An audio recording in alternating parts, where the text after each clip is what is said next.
রাবিয়া বসরি তিনি যখন রাত্রেবেলা গভীরে তার বাসার ছাদে চলে যেতেন, চতুর্দিকে কাপড় দিয়ে আটকিয়ে দিতেন, জায়নামাজ বিছাই দিতেন, আর বলতে থাকতেন, ইলাহি আনারাতিন নুজুম, ইলাহি আনারাতিন নুজুম ওয়া নামাতিল উয়ুন, ইলাহি আনারাতিন নুজুম ওয়া নামাতিল উয়ুন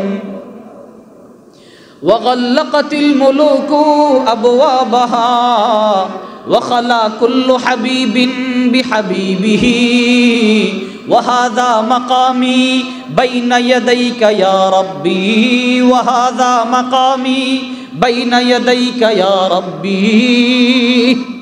রাবিয়া বসরি জায়নামাজটা বিছিয়ে দিয়ে বলতে থাকতেন, ইলাহি আনারাতিন নুজুম, ও আল্লাহ আপনি তাকিয়ে দেখেন না, আসমানের তারকা রাজিরা মিটমিট করে জ্বলছে, ওয়া নামাতিল উয়ুন, সমস্ত মানুষের চোখগুলো ঘুমিয়ে গেছে, ওয়া গাল্লাকাতিল মুলুকু আবওয়াবাহা, প্রত্যেকটা রাজা বাদশারা তাদের দরজাগুলো বন্ধ করে শুয়ে আছে,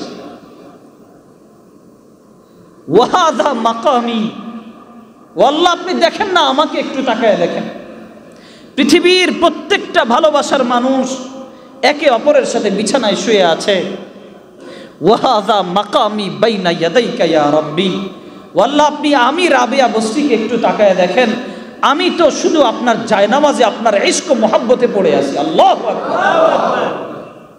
দেখেন কি পরিমাণ ভালোবাসা, কি পরিমাণ মহব্বত ছিল। আজকে তো আমরা আল্লাহর কাছে দোয়া করি, দোয়া করি কেমনে দোয়া করি?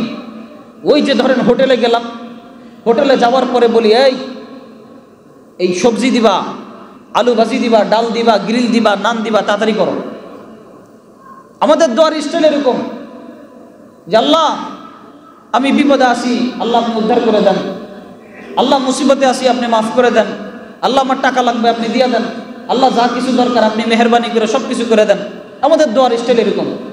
ঠিক হোটেলে গিয়ে যেমনি ওই যে আলুর চপ সিঙ্গারা বেগুনি চাই, এই তাড়াতাড়ি আলুর চপ বেগুনি সিঙ্গারা প্যাকেট করো।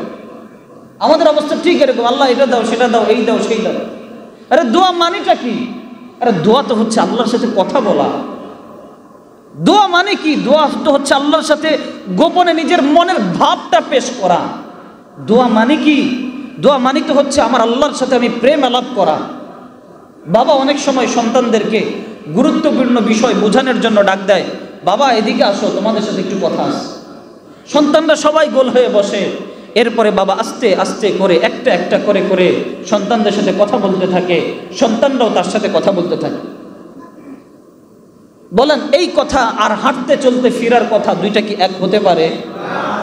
ঠিক তেমনি ভাবে আমরা যে দোয়া করি, দোয়ায় কোনো প্রাণ নাই, দোয়ায় কোনো রূহ নাই, দোয়ার মধ্যে কোনো ভালোবাসার আদান প্রদান নাই, দোয়ার মধ্যে হৃদয় কখনো আল্লাহর সাথে মিলানের কোনো কাজ নাই।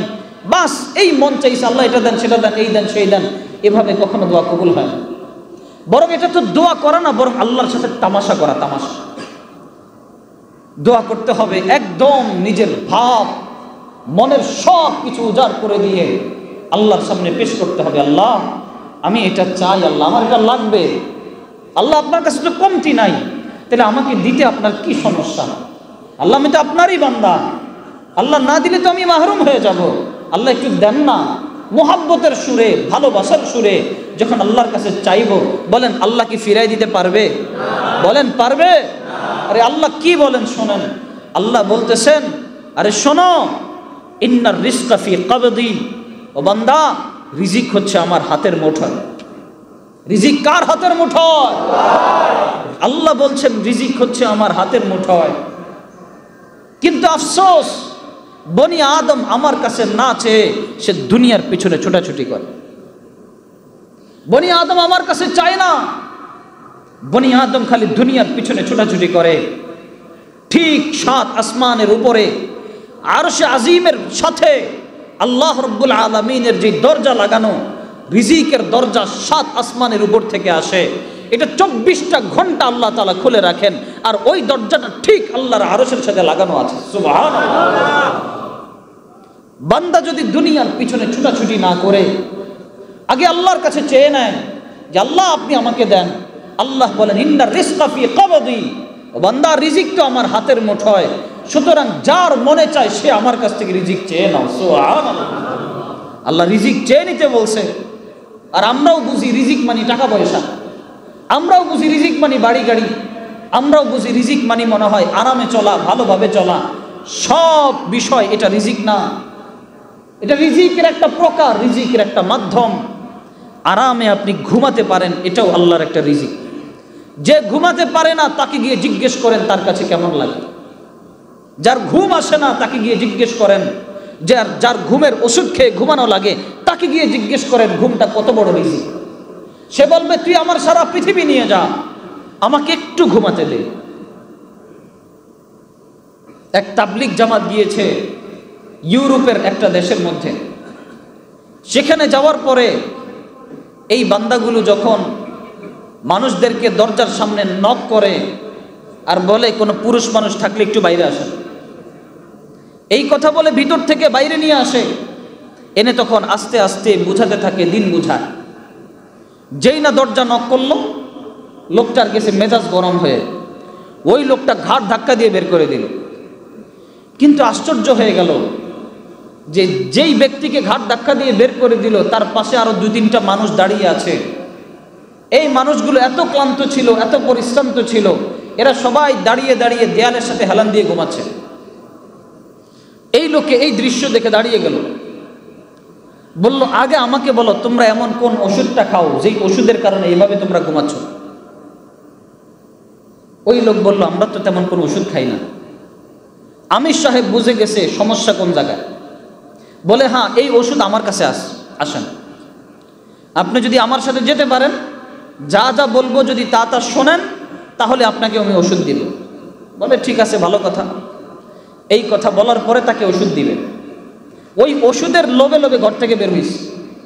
বের হওয়ার পরে তাকে ওযু করিয়েছে, সুন্দর করে কালিমা টালিমা পড়িয়ে মসজিদের মধ্যে এনে ওই যে কিতাব তালিম করে তালিমের মধ্যে বসায় দিয়েছে। একজনে তালিম করতে শুরু, আর একটু পরে দেখলো যেই লোকটা মাত্র এসে বসছে একটু পরেই ঘুম শুরু হয়ে গেছে। এখন যখন ঘুমাতে ঘুমাতে অবস্থা খারাপ, ওই লোকটার 1 সপ্তাহ ধরে ঘুম হয় না, কোনো ঘুমের ওষুধ কাজে লাগে না। কারণ যেখানে আল্লাহ রব্বুল আলামিনের কথা চলে, রসুলের হাদিসের আলোচনা চলে, সেখানে রহমত নাজিল করেন কে? আল্লাহ রহমত নাজিল করে দেন। এখন বসে বসে ঝিমানো শুরু, আস্তে করে একটা বালিশ দিয়ে তাকে লম্বা করে শোয়াই দিস, একদম 2-3 ঘন্টা নন স্টপ ঘুমাইস। যখন 2-3 ঘন্টা নন স্টপ সে ঘুমালো, ঘুম থেকে উঠে দেখে ব্রেন ফ্রেশ, সবকিছু ফ্রেশ। এবার তো সবার হাতে পায়ে ধরে মাপ চায় যে ভাই আপনি আমাকে মাফ করে দিন, আমি আপনাদেরকে বুঝতে পারি নাই, বড় খারাপ ব্যবহার করেছি, আপনি আমাকে মাফ করে দিয়েন। আর কোনো কথা নাই, এই বাড়ি গাড়ি সব ফেলে দিলাম, গাড়িটি নিয়ে আপনাদের সাথে রওনা দিয়ে দিলাম। সুবহানাল্লাহ। বলেন তো ঘুম আল্লাহর রিজিক কি রিজিক না? বলেন আল্লাহর ছোট রিজিক না অনেক বড় রিজিক? অনেক বড় রিজিক। যে ব্যক্তি ঠিকমতো ঘুমাতে পারে না ওরে গিয়ে জিজ্ঞেস করেন তার কেমন লাগে। তা আমরা রিজিক মানি বুঝি টাকা পয়সা, রিজিক মানি বুঝি সম্পদ না, সম্পদ একমাত্র রিজিক না। ঠিকমতো ঘুমাতে পারা এটাও একটা অনেক বড় রিজিক। একজন নেককার স্ত্রী ঘরের মধ্যে থাকা এটা আল্লাহর অনেক বড় রিজিক। একজন নামাজি স্ত্রী পাওয়া এটা আল্লাহর অনেক বড় রিজিক। একজন আল্লাহকে ডাকনেওয়ালা স্ত্রী পাওয়া এটা আল্লাহর অনেক বড় রিজিক। হতে পারে আপনার টাকার রিজিক আছে, এমনও মানুষদেরকে দেখেছি কোটি কোটি টাকার মালিক, রাত হলে স্বামী এক জায়গায় ঘুমায়, স্ত্রী আরেক জায়গায় ঘুমায়। এমন আছে না নাই? অভাব নাই। যত টাকাওয়ালা, যত পয়সাওয়ালা, আরে আমরা তো সবার ভিতরের খবর জানি, কারণ আমাদের কাছে এসে সবাই সবটা বলে দেয়, হুজুর এই পেরেশানিতে আছি, বিপদে আছি। বলেন ডাক্তারের কাছে যাওয়ার পরে মানুষ যেখানেই বয়স লুকাক না কেন, ডাক্তারের কাছে গেলে কি কেউ বয়স লুকায়? আরে কথা বলে না, লুকায়? চাকুরি বাকুরি, ব্যবসা বাণিজ্য প্রতিষ্ঠান সব জায়গার মধ্যে বয়স লুকায়। ডাক্তারের কাছে কাউরে বয়স লুকাইতে দেখছেন? তার কারণ কি? চিন্তা করে এখন যদি বয়সটা একটু কমিয়ে বলি, ওষুধের পাওয়ার যদি কম বেশ করে দেয়, তাইলে তো লাগবো আরেক ঘন্টা করে। কথা বলেন ঠিক না? ওই জায়গায় গিয়ে কেউ কোনো বকিঝুঁকি করে না। ভিতরের পার্টস পাতি যেখানে যেটা দুর্বল, যেখানে যেটা সমস্যা, সব কিছু ডাক্তারের কাছে বলে দেয়। ঠিক যারা চিন্তা করে আমার আসলে সমাধান দরকার, আমার আসলে সলিউশন দরকার, তখন আস্তে করে আমাদের কাছে এসে তার মনের সব আবেগ ব্যথা সব কিছু আমাদের কাছে বলে দেয়। তা আমরা তো দেখি এমন অনেক কোটিপতি, অনেক টাকা বলা এমন মানুষ আছে, স্ত্রী সুবিধা না, ঘরের মধ্যে গেলে শান্তি পায় না, বিপদ আর বিপদ, টাকার কোনো অভাব নাই। বলে হুজুর সব কিছু দিয়ে রাখছি তারপরও শান্তি নাই।